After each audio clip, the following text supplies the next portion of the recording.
Shalom saudara pendengar yang dikasihi Tuhan Yesus Kristus.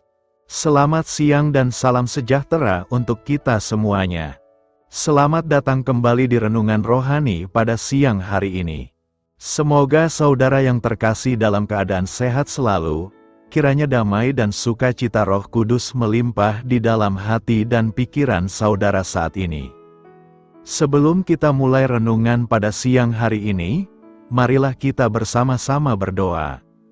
Allah Bapa yang baik dan ajaib, Bapa yang bertahta di kerajaan sorga, Bapa yang kami kenal di dalam Tuhan Yesus Kristus. Terima kasih atas penyertaan yang Tuhan berikan kepada kami atas siang hari yang indah ini. Terima kasih telah memberi kami kesempatan untuk selalu dapat bersyukur atas segala pekerjaan yang kami kerjakan. Maka dari itu, kami mohon kiranya Bapa berkenan menyertai kami selalu di sepanjang hari ini. Terima kasih atas berkat-Mu hingga saat ini kami masih bisa merasakan kebaikan-Mu dan buatlah agar kami selalu mengucap syukur kepada-Mu. Tuhan Yesus Kristus, terima kasih pada saat ini kami masih bisa bekerja. Tuhan, saat ini kami akan memulai pekerjaan kami. Berkatilah pekerjaan ini dan sertailah sepanjang kami selama bekerja pada hari ini, agar menjadi berkat bagi kami, bagi keluarga kami dan juga tempat kami bekerja. Berkati seluruhnya di siang hari ini, agar berjalan dengan baik dan menjadi berkat untuk kami jalani bersama dengan anak Tuhan yang lainnya. Dalam nama Tuhan Yesus, kami berdoa. Amin. Sahabat pendengar renungan saudara rohani, bacaan renungan dan ayat emas Alkitab renungan kita siang hari ini akan kita mulai dari pembacaan nats sebagai berikut. Keinginan daging berlawanan dengan keinginan roh. Tertulis di dalam kitab Galatia 5 ayat 17, topik renungan kita hari ini adalah pertempuran di dalam. Bacaan kita pada siang ini dapat Anda baca di Alkitab saudara yang terambil dari kitab Galatia 5 ayat 16 sampai dengan ayat 23. Maksudku ialah, hiduplah oleh roh, maka kamu tidak akan menuruti keinginan daging. Sebab keinginan daging berlawanan dengan keinginan roh dan keinginan roh berlawanan dengan keinginan daging, karena keduanya bertentangan sehingga kamu setiap kali tidak melakukan apa yang kamu kehendaki. Akan tetapi jikalau kamu memberi dirimu dipimpin oleh roh, maka kamu tidak hidup di bawah hukum Taurat. Perbuatan daging telah nyata, yaitu percabulan, kecemaran, hawa nafsu, penyembahan berhala, sihir, perseteruan, perselisihan, iri hati, amarah, kepentingan diri sendiri, percideraan, roh pemecah, kedengkian, kemabukan, pesta pora dan sebagainya. Terhadap semuanya itu kuperingatkan kamu seperti yang telah kubuat dahulu, bahwa barang siapa melakukan hal-hal yang demikian, ia tidak akan mendapat bagian dalam kerajaan Allah. Tetapi buah roh ialah kasih, sukacita, damai sejahtera, kesabaran, kemurahan, kebaikan, kesetiaan, kelemah lembutan, penguasaan diri. Tidak ada hukum yang menentang hal-hal itu. Kata mutiara renungan kita hari ini adalah, Roh Allah tidak mengenal kata kalah. Mari kita mulai renungan siang kita. Mari kita mulai segmen kisah inspiratif. Dokter mendapati sebuah noda kecil di permukaan kulit saya, sebuah noda yang menurutnya perlu mendapatkan perhatian khusus. Noda itu merupakan masalah kecil yang harus diobati supaya tidak berkembang menjadi sesuatu yang lebih buruk. Sebelum saya diberitahu, saya tidak pernah menyadari masalah itu. Dokter itu kemudian menulis resep krim khusus, yang apabila dioleskan pada kulit bisa memacu sel yang sehat dalam tubuh saya supaya menuju noda itu dan melawan sel yang sakit. Dengan kata lain, obat tersebut menyebabkan pertempuran kecil antara sel yang sakit dan sel yang sehat. Ada pertempuran semacam itu yang berlangsung dalam kehidupan kita masing-masing sebagai orang percaya. Pertempuran itu berjalan seperti ini. Pikiran yang penuh dosa tinggal di dalam diri kita. Pikiran itu perlu diobati oleh Roh Kudus, yang akan membantu kita melawan berbagai pikiran jahat yang diberi makan oleh daging kita.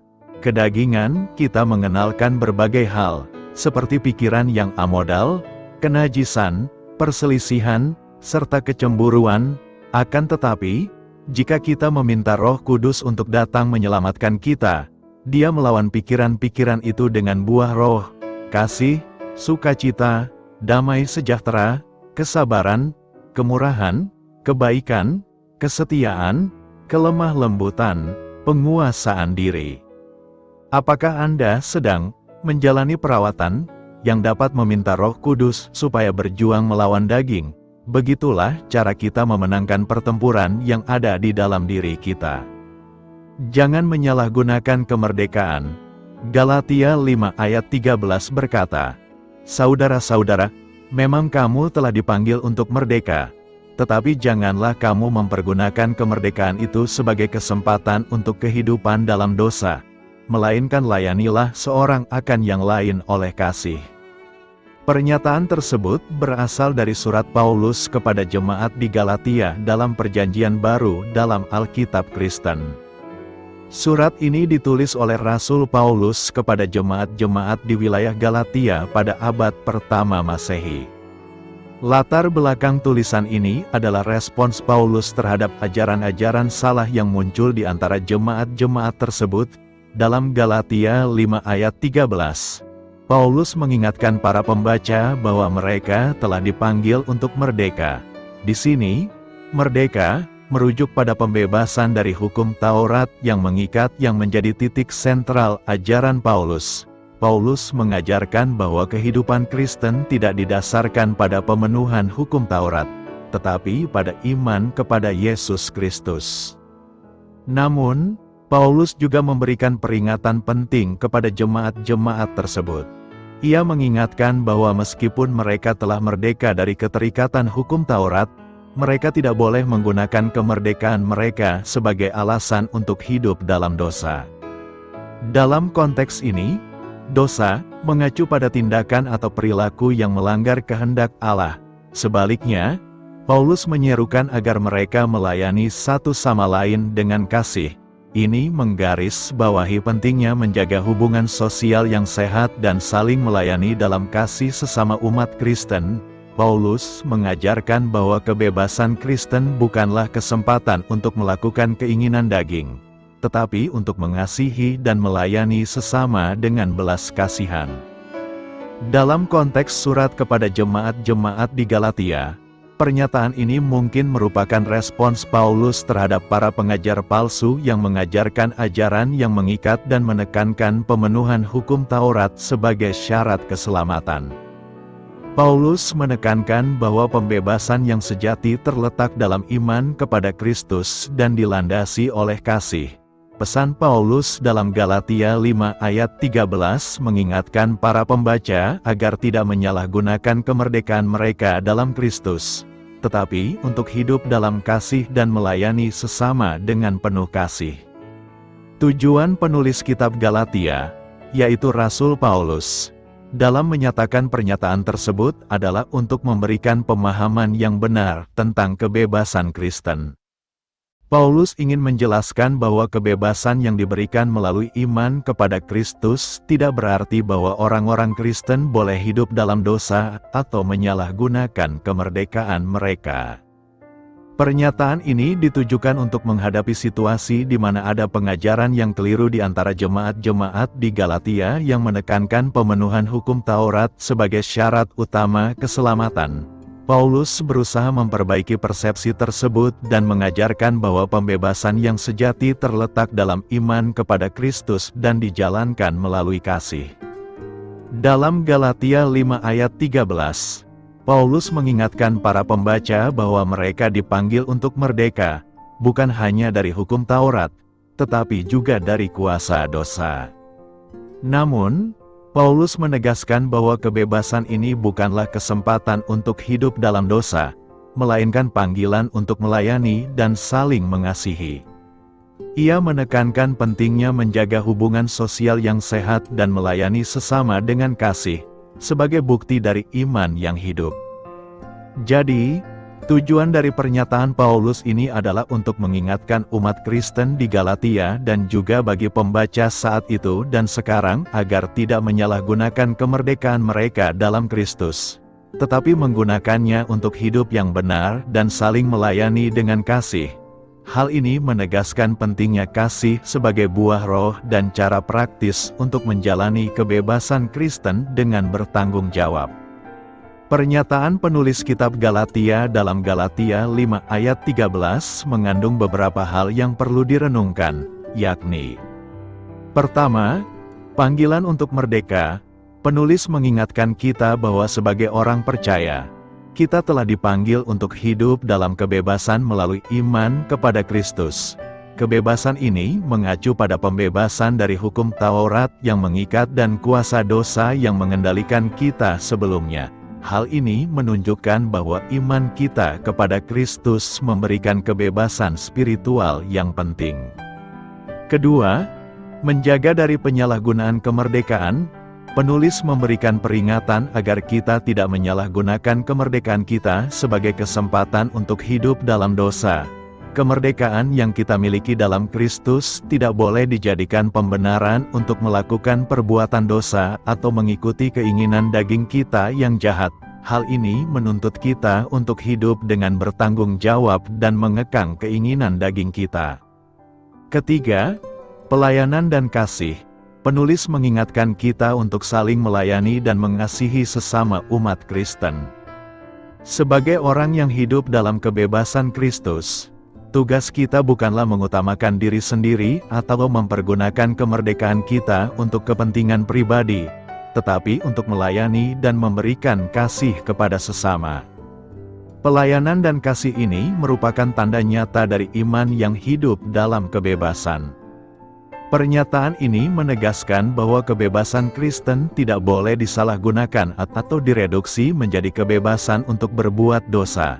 Sebaliknya, kebebasan ini harus dijalani dalam tanggung jawab dan diarahkan oleh kasih dalam pelayanan kepada sesama. Karena itu, renungan hari ini mengajak kita untuk merefleksikan bagaimana kita menggunakan kebebasan kita dalam Kristus dan bagaimana kita dapat melayani dan mengasihi orang lain secara nyata. Hidup oleh Roh. Galatia 5 ayat 16 berkata, "Maksudku ialah, hiduplah oleh Roh, maka kamu tidak akan menuruti keinginan daging." Hidup oleh Roh adalah hidup yang didambakan setiap orang. Keinginan roh menjadi yang prioritas dan utama. Memberikan makanan-makanan rohani kepada roh kita agar roh kita dikuasai oleh roh Tuhan. Namun dalam kehidupan nyata, ada begitu banyak umat Tuhan yang terjerumus di dalam kehidupan yang tidak benar dan tidak dipimpin oleh roh. Di dalam kehidupan sehari-hari masih suka melakukan percabulan, saling iri, saling sikut antar sesama teman, pendendam, suka marah-marah, suka memecah belah teman, suka menjelek-jelekkan teman di hadapan orang lain, suka mabuk-mabukan, suka main judi, suka menonton film porno, suka pesta pora dan lain sebagainya. Di dalam kehidupannya tidak ada damai, tidak ada sukacita dan maunya berkelahi serta melakukan keonaran. Hidup tidak menjadi berkat bagi orang lain. Hal-hal inilah yang terjadi di dalam jemaat Galatia, di mana jemaat ini sudah mengenal kebenaran di dalam Yesus Kristus yang seharusnya hidup di dalam roh, tetapi di dalam kehidupan sehari-hari masih hidup di dalam perbuatan daging. Perbuatan daging yang dimaksud yaitu percabulan, kecemaran, hawa nafsu, penyembahan berhala, sihir, perseteruan, perselisihan, iri hati, amarah, kepentingan diri sendiri, percideraan, roh pemecah, kedengkian, kemabukan, pesta pora dan sebagainya yang membuat kehidupan jemaat Galatia menjadi tidak karuan. Paulus memandang perlu untuk menyampaikan kebenaran di dalam Yesus Kristus dalam bentuk surat agar jemaat mengerti bahwa mereka yang sudah dimerdekakan oleh Kristus harus dipimpin oleh Roh. Hidup dipimpin oleh Roh berarti segala sesuatu yang dilakukan adalah merupakan kehendak Roh, karena barang siapa yang telah menjadi milik Yesus Kristus berarti ia telah menyalibkan daging dengan segala hawa nafsu dan keinginannya. Hidup dipimpin oleh Roh berarti kita tidak lagi berpikir sedemikian rupa menurut keinginan daging kita. Umat Tuhan yang dipimpin oleh Roh akan menghasilkan buah-buah Roh, yaitu kasih, sukacita, damai sejahtera, kesabaran, kemurahan, kebaikan, kesetiaan, kelemah lembutan, penguasaan diri. Namun, ada begitu banyak umat Tuhan yang di dalam kehidupan sehari-hari tidak dipimpin oleh Roh, mengaku umat Tuhan, tapi tidak bisa berdamai dengan sesama dan masih mementingkan diri sendiri. Segala sesuatu masih berjalan seperti pada saat belum mengenal Kristus. Padahal mengenal Kristus dan hidup di dalamnya berarti menaklukkan segala keinginan daging di bawah kaki Kristus. Mengikut Yesus berarti harus bersedia meninggalkan segala keinginan daging, dengan cara menyangkal diri dan memikul salibnya. Menyangkal diri berarti segala keinginan roh diletakkan di atas keinginan daging dan keinginan duniawi, serta lebih mengutamakan Kristus di atas segala-galanya. Memikul salib berarti kita rela untuk ikut menderita sama seperti Kristus telah menderita di kayu salib. Yang dipimpin oleh Roh akan menunjukkan kesabaran, kelemah lembutan dan dapat menguasai diri serta tidak terpancing untuk ikut membalas. Karena Roh yang ada dalam diri memampukan kita untuk melakukan semuanya itu. Jadi siapa yang ada di dalam Kristus, ia adalah ciptaan baru. Yang lama sudah berlalu, sesungguhnya yang baru sudah datang. Yang tadinya hidup oleh daging karena belum mengenal kebenaran di dalam Kristus, sekarang ketika mengenal Kristus dan hidup di dalamnya, kita harus hidup di dalam dan dipimpin oleh Roh.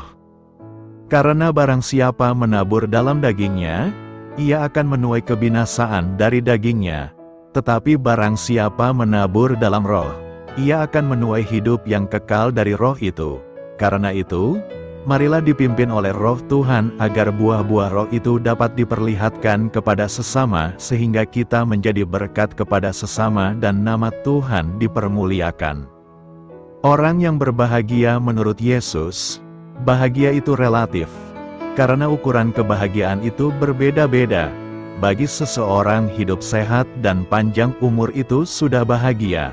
Sebagian orang juga berpendapat bahwa hidup pas-pasan itu membahagiakan. Lalu yang lain berkata bahwa bahagia itu harus memiliki pekerjaan, punya harta dan uang yang banyak. Bahagia menurut dunia pastilah berbeda dengan bahagia menurut Yesus. Secara umum bahagia menurut dunia adalah sesuatu yang tidak membuat kita menderita, atau hal-hal yang menyenangkan serta kesuksesan hidup. Pokoknya bahagia menurut dunia ini adalah sesuatu yang menyenangkan dan tanpa penderitaan. Apakah bahagia menurut dunia sama dengan bahagia menurut Yesus? Tentu tidak. Karena menurut Yesus bahagia itu diukur dari 8 kategori. Kedelapan kategori ini sangat berbeda dengan kategori dunia. Apakah kategori dan ukuran kebahagiaan menurut Yesus? Pertama, orang yang berbahagia adalah orang yang miskin di hadapan Allah. Miskin di sini bukan miskin secara materi. Alkitab mengatakan bahwa orang kaya itu sulit masuk dalam kerajaan surga. Dalam kisah Lazarus dan orang kaya ini masuk neraka dan Lazarus yang miskin yang penuh dengan penyakit ini masuk surga. Tetapi jangan lupa bahwa dalam cerita itu juga kita tahu bahwa Abraham juga ada di surga. Abraham itu jauh lebih kaya daripada orang yang kaya yang diceritakan dalam cerita Lazarus dan orang kaya. Miskin di sini bukan kemiskinan secara materi. Dalam bahasa Indonesia ketika diterjemahkan miskin di hadapan Allah, dalam bahasa aslinya adalah poor in spirit. Ketika Tuhan Yesus berkata berbahagialah orang yang miskin di hadapan Allah, ialah orang itu sadar bahwa dia adalah orang yang begitu berdosa. Lukas 18 ayat 9-14 menceritakan tentang Farisi dan pemungut cukai berdoa di bait Allah. Kedua orang ini sama-sama manusia yang berdosa. Mereka sama-sama miskin di hadapan Allah. Tetapi orang Farisi jauh daripada merasa miskin di hadapan Allah. Orang Farisi ketika berdoa, dia memuji dan membanggakan bahwa dirinya begitu suci. Lalu dia membandingkan dirinya dengan sampah-sampah masyarakat. Dia tidak seperti pencuri, penjinah, dan memungut cukai ini. Dia bersyukur kepada Tuhan bahwa dia adalah orang yang begitu suci. Sedangkan pemungut cukai sadar bahwa dia begitu miskin di hadapan Allah, sambil memukul-mukul diri dan bercucuran air mata, dan berkata, "Ya Allah, kasihanilah aku, orang berdosa ini." Pemungut cukai ini adalah orang yang miskin di hadapan Allah, tetapi bukan orang Farisi itu. Lalu Tuhan Yesus berkata, pemungut cukai ini pulang sebagai orang yang dibenarkan oleh Allah. Pemungut cukai bisa sadar bahwa dia manusia yang berdosa, karena ada Roh Kudus di dalam hati dia. Roh Kudus yang membuat kita merasa miskin di hadapan Allah. Kedua, orang yang berbahagia adalah orang yang berduka cita. Di sini kita melihat bahwa perkataan Tuhan Yesus ini melawan arus dunia. Yesus mengatakan bahwa orang yang berduka cita adalah orang yang berbahagia. Apa arti duka cita dalam bacaan kita? Di sini bukan dalam arti natural, kehilangan pekerjaan, putus pacar, atau mengalami musibah. Duka cita ini adalah kesedihan yang dipimpin Tuhan.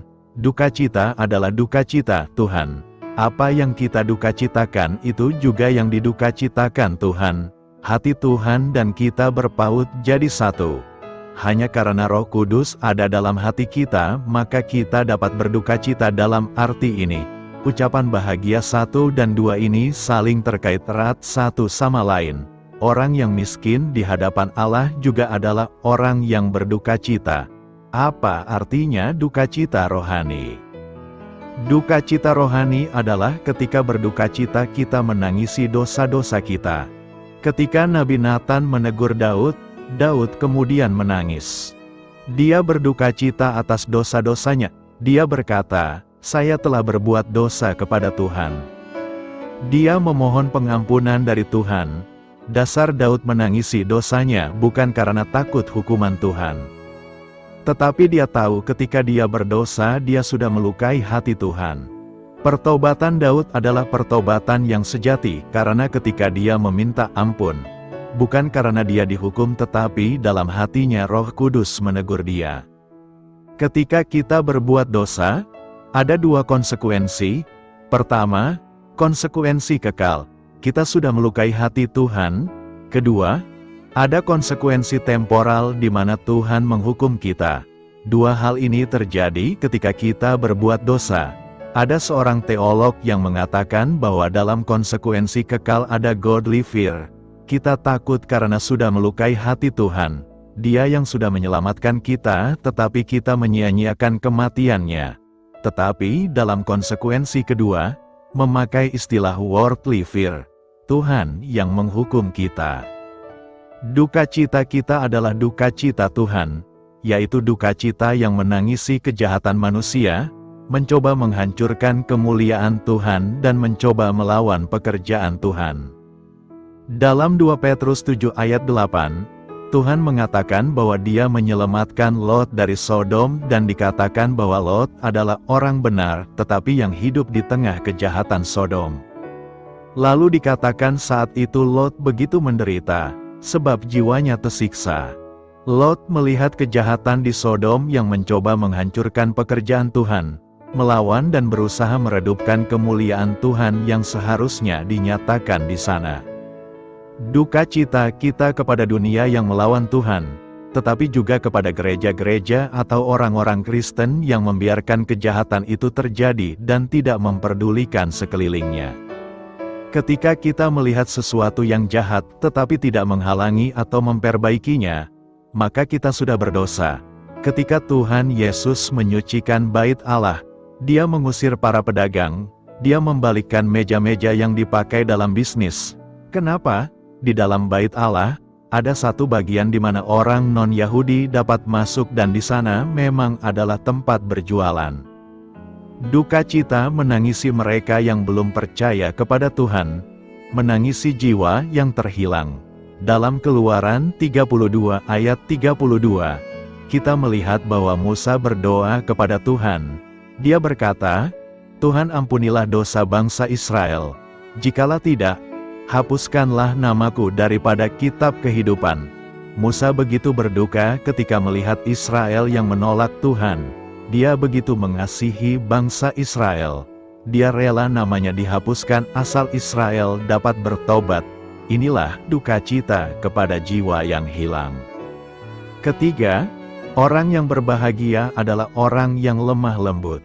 Apa artinya kata lemah lembut?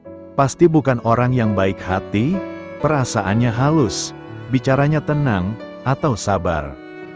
Ini semua bukan lemah lembut. Orang yang lemah lembut itu bukan berarti lembek atau lamban. Kita melihat ini semua adalah pekerjaan Roh Kudus. Dikatakan ayat sebelumnya, orang yang miskin rohani. Sehingga lemah lembut di sini juga berarti secara rohani. Bicara tentang 9 macam buah roh. Salah satunya adalah lemah lembut. Ini adalah sifat dalam diri Yesus. Dalam Matius 11 ayat 29, Tuhan Yesus berkata, "Pikullah kuk yang kupasang dan belajarlah padaku. Karena aku lemah lembut dan rendah hati dan jiwamu akan mendapat ketenangan." Kita melihat dalam 2 ucapan bahagia, miskin rohani, berduka cita. Ini artinya hanya relasi kita dengan Allah. Tapi kita juga bicara tentang relasi manusia dengan manusia. Apa artinya orang yang lemah lembut? Orang yang lemah lembut artinya orang yang rendah hati. Kita lihat miskin di hadapan Allah adalah orang yang berduka cita menangisi dosa-dosanya di hadapan Allah. Setelah orang miskin di hadapan Allah, dia menangisi kemiskinannya kemudian menjadi orang yang mengosongkan dirinya. Sehingga pembenaran diri tidak ada lagi. Roh Kudus akan memimpin orang yang lemah lembut ini menjadi orang yang rendah hati. 2 kata lemah lembut dan rendah hati dipakai tidak terpisahkan dengan Tuhan Yesus.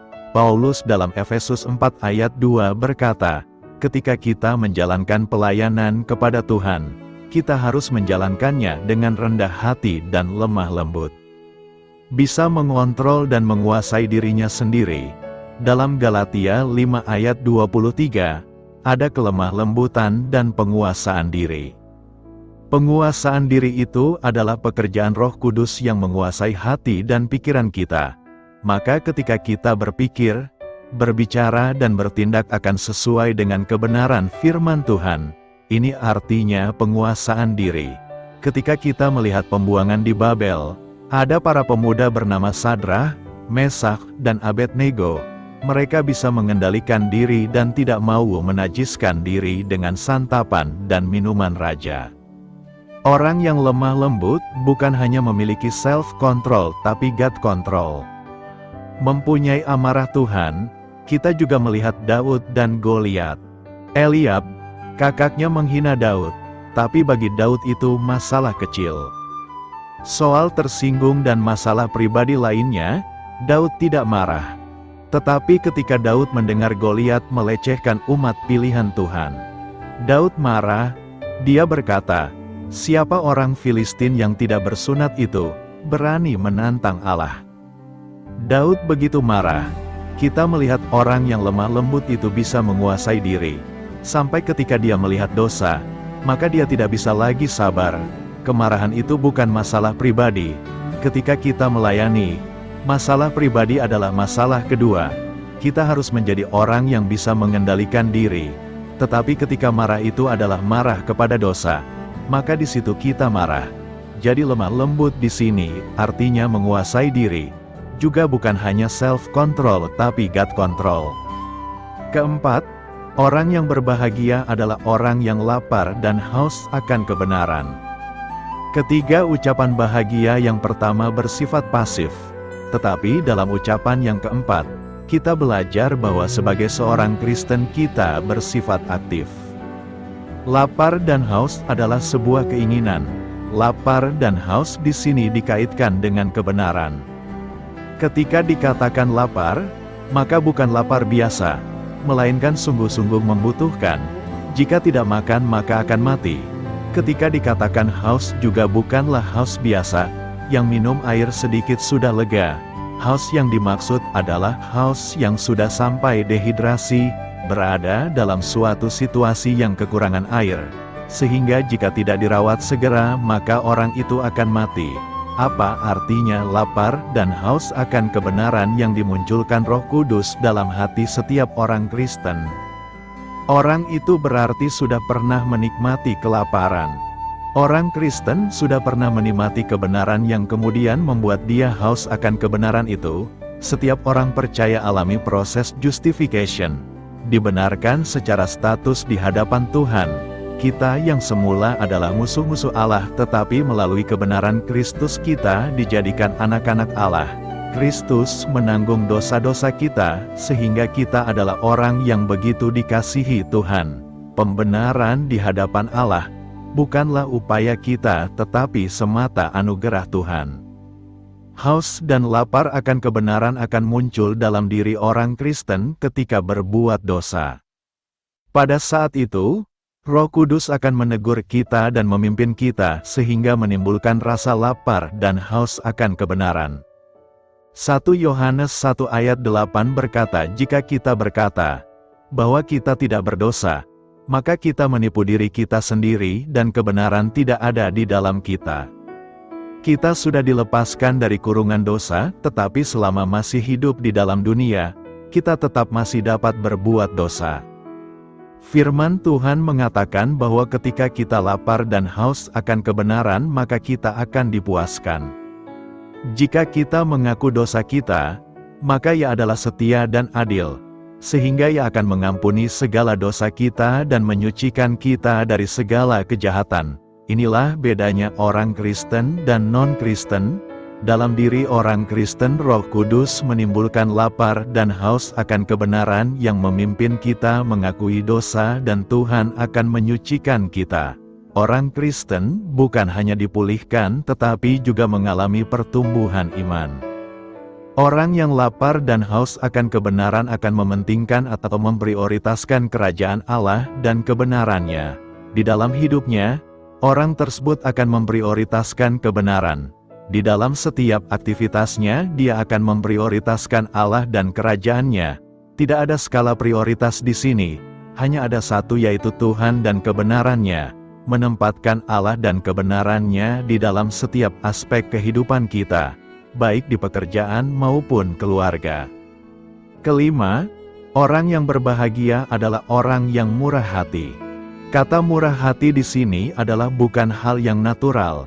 Ini adalah salah satu karakter daripada murid Kristus. Murah hati adalah hasil pekerjaan daripada Roh Kudus. Di dalam kata aslinya murah hati itu adalah eleo. Eleo artinya mercy, belas kasihan.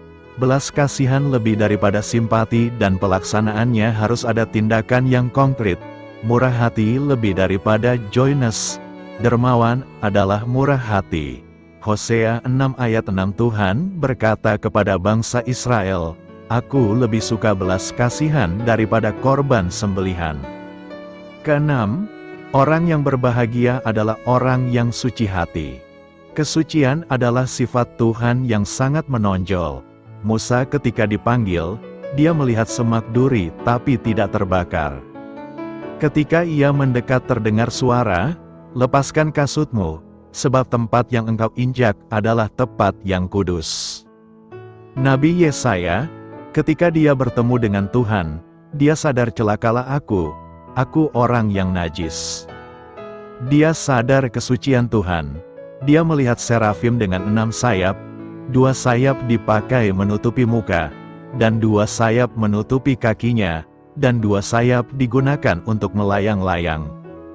Mereka berkata suci, suci, suci, itu adalah untuk Allah Tritunggal. Suci yang pertama untuk Bapa, yang kedua Anak, dan yang ketiga untuk Roh Kudus. Iblis tidak bisa meniru kesucian Tuhan.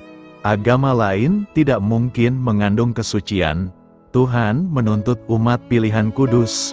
Sebab Tuhan kudus, Kesucian adalah hasil pekerjaan Roh Kudus. Tuhan Yesus berkata, "Berbahagialah orang yang suci hatinya, karena mereka akan melihat Allah." Kita melihat bagaimana kita bisa menjadi orang yang suci hatinya. Orang yang suci hatinya memiliki pengharapan hidup yang kekal. Ia akan hidup bersama Tuhan di surga. Dalam Mazmur 24 ayat 3-4, Tuhan berkata, "Siapakah yang boleh naik ke atas gunung Tuhan? Siapakah yang boleh berdiri di tempatnya yang kudus? Hanya mereka yang suci hatinya." Di sini kita melihat bahwa orang yang suci hatinya mendapat jaminan keselamatan dari Tuhan. Setelah kita sudah diperbarui, Tuhan akan menjaga keselamatan kita. Keselamatan itu tidak mungkin bisa hilang. Dalam Ibrani 12 ayat 14 berkata, "Berusahalah hidup damai dengan semua orang dan kejarlah kekudusan. Sebab tanpa kekudusan tidak seorang pun akan melihat Tuhan." Ketujuh, orang yang berbahagia adalah orang yang membawa damai. Orang yang membawa damai adalah orang yang sudah memiliki damai. Apa artinya? Ketika Yesus mengatakan orang yang membawa damai karena mereka akan disebut anak-anak Allah. Ada 3 hal yang perlu kita perhatikan di sini. Kita melihat apa arti membawa damai. Di dalam bahasa Ibrani dipakai kata shalom. Shalom didefinisikan sebagai suatu keutuhan, sesuatu yang sudah komplit yang sudah tidak bisa ditambahkan lagi. Shalom ini bukan hanya mempunyai sifat yang negatif, artinya harus menjauhkan segala kejahatan, tetapi juga positif, artinya melakukan sesuatu yang terbaik, yang highest good. Jadi, jika orang Kristen berkata shalom kepada orang lain, dia bukan hanya mengharapkan segala kejahatan lepas dari orang itu, tetapi juga kita mengharapkan sesuatu yang terbaik di dalam hidup dia. Kalau kita bicara tentang shalom di dalam pengertian orang Yahudi, shalom yang sejati itu hanya bisa diberikan oleh Allah. Shalom juga seringkali diartikan sebagai damai sejahtera Allah. Jadi waktu kita mengatakan shalom, artinya damai sejahtera Allah menyertai engkau. Kalau damai sejahtera Allah itu menyertai orang itu, bukan hanya lepas dari kejahatan tetapi mendapatkan yang paling baik dalam hidup dia. Shalom artinya damai, itu damai antara dua pihak, Allah dan manusia. Ketika kita berbicara shalom, artinya orang yang bersangkutan sudah didamaikan oleh Allah. Allah bukan lagi musuh dia. Alkitab mengatakan kalau kita menjadi musuh Allah, itu sesuatu yang sangat-sangat menakutkan.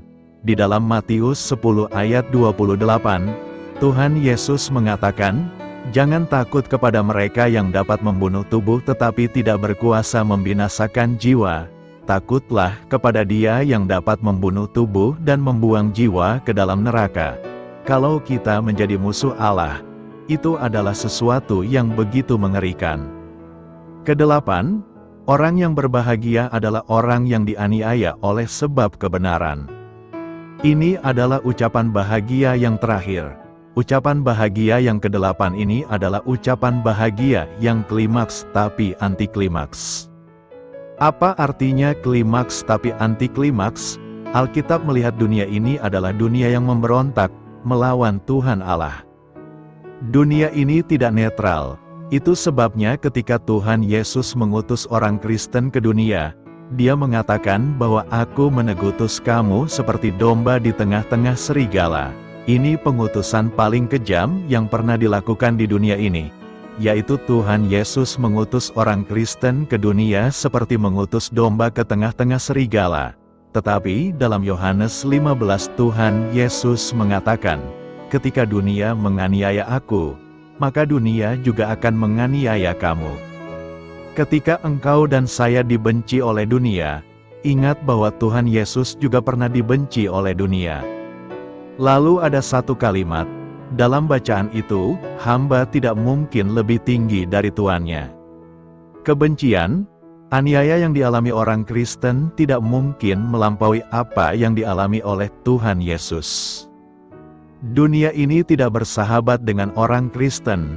Penganiayaan, penderitaan adalah sesuatu yang tidak bisa kita elakkan. Dalam Matius 16 ketika Tuhan Yesus mendirikan gereja, dia mengatakan, "Saya mendirikan gereja dan alam maut tidak bisa menguasainya." Tuhan Yesus mendirikan gereja bukan di daerah yang netral, tetapi di daerah musuh. Tapi dia berjanji satu hal, alam maut itu tidak akan menguasainya.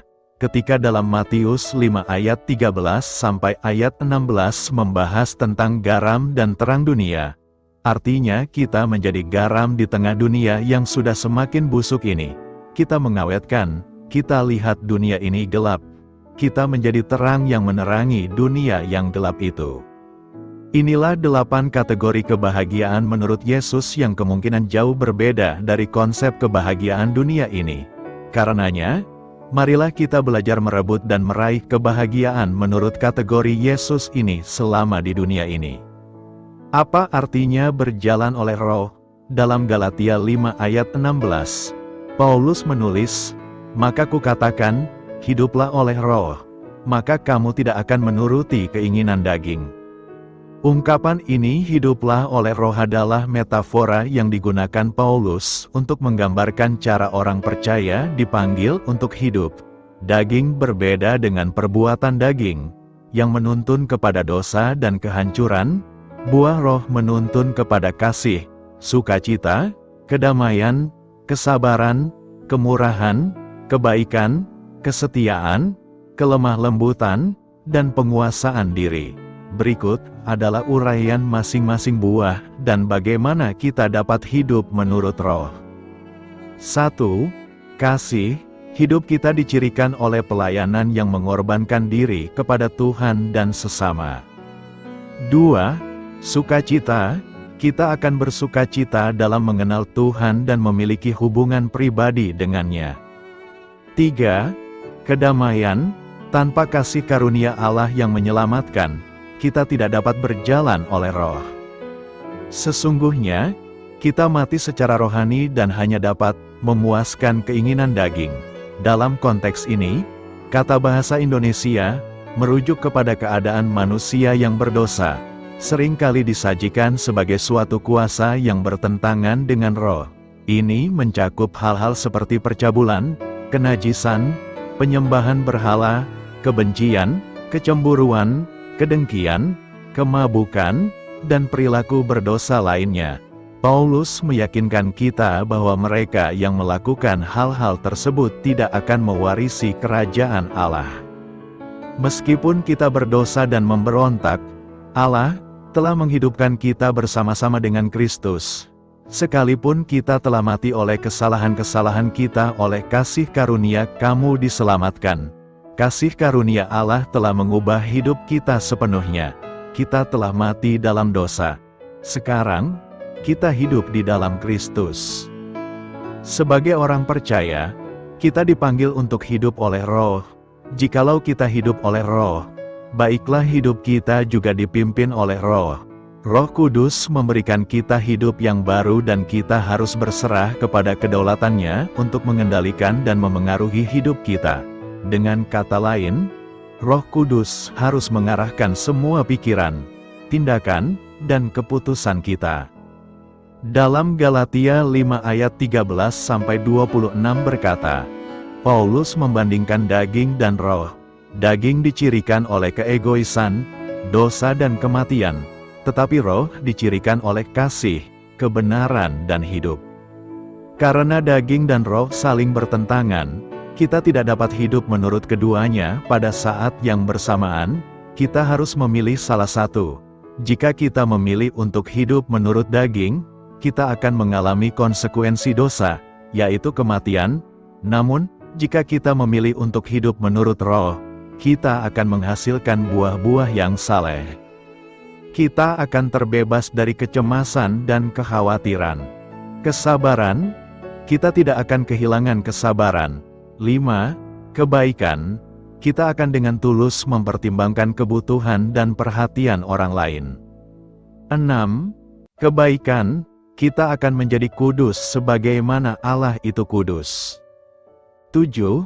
Kesetiaan, ketika kita menanggung pencobaan dan kesengsaraan, kita tidak akan meninggalkan Allah atau berpaling darinya. 8. Kelemah lembutan, kita akan memiliki roh, atau sikap, kasih karunia dan kerendahan hati. 9. Penguasaan diri, kita tidak akan dikendalikan oleh dorongan-dorongan dosa. Singkatnya, buah roh adalah bukti bahwa kita milik Kristus dan tidak lagi dikendalikan oleh dorongan-dorongan dosa. Sebaliknya, kita dipimpin oleh Roh Kudus untuk hidup sesuai dengan kehendak Allah. Kita harus terus berjalan oleh roh dan menyalibkan atau mematikan keinginan-keinginan daging. Ini adalah perjalanan sehari-hari yang membutuhkan usaha yang konsisten. Tetapi Allah akan menyelesaikan pekerjaan yang telah Ia mulai. Selamat berkarya untuk Tuhan. Selamat memulai karya dalam minggu ini untuk Tuhan. Doa saya menyertai saudara sekalian. Saya memberkati Anda agar sewaktu Anda mencarinya dari Dia, Bapa Surgawi Anda akan memberikan bagi Anda roti harian Anda. Dalam nama Yesus Kristus, Tuhan yang berkuasa atas alam semesta dan menuntun kita kepada iman yang menyelamatkan. Tuhan Yesus menyertai senantiasa. Tuhan memberkati. Amin.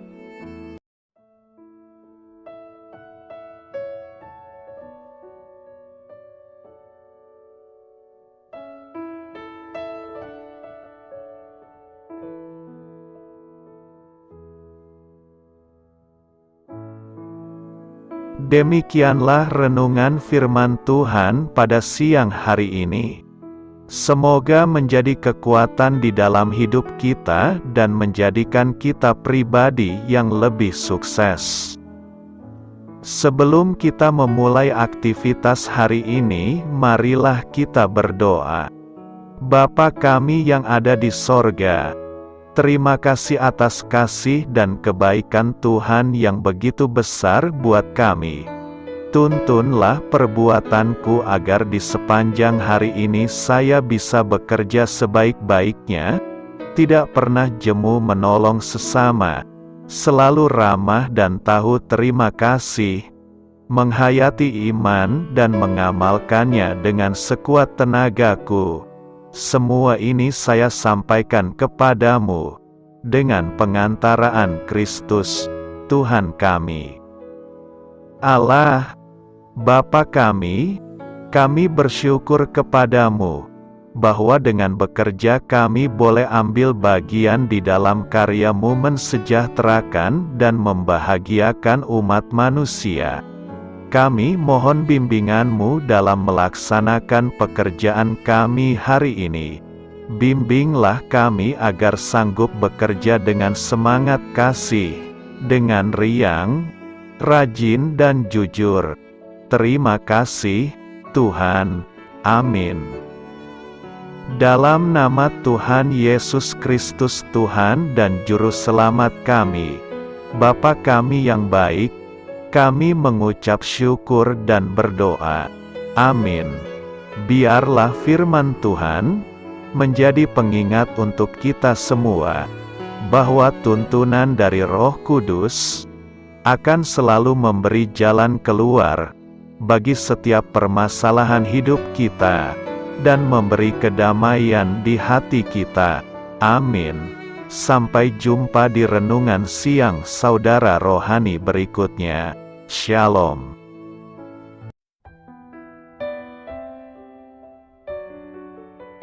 Halo untuk semua pendengar saudara rohani yang terkasih di dalam nama Tuhan Yesus Kristus dimanapun berada. Mari dukung kami, tim redaksi Renungan Harian Saudara Rohani dengan cara memberikan bantuan, kritik dan masukan. Saudara dapat memberikan masukan melalui kolom komentar di bawah atau mengirim kepada kami langsung melalui email yang tertera di layar Anda, saudararohani@gmail.com. Jika saudara terberkati melalui renungan ini, saudara dapat mendoakan kami dan memberikan bantuan lainnya dengan mengirim email kepada kami. Saya berdoa agar saudara sekalian bahagia dan sehat selalu. Amin.